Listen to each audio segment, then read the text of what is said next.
Northwest Frame Repair Eyeglass Customization. Step 1. Sandblasting.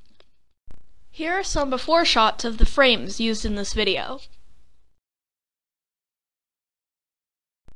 Using top-of-the-line equipment, we are able to remove coatings from eyeglasses, leaving them ready for the next step in the customization process.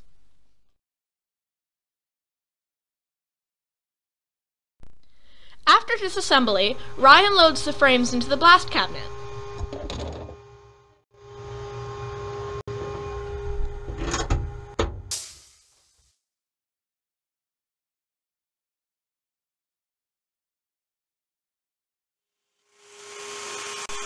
With high-pressure air and a custom abrasive, the coatings are easily removed.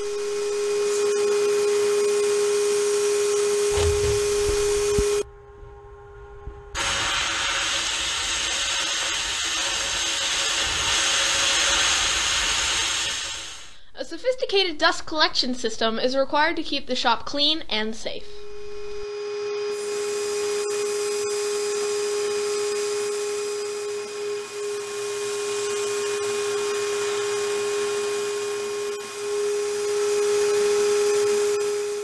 Here are the frames stripped to bare metal and ready for powder coating.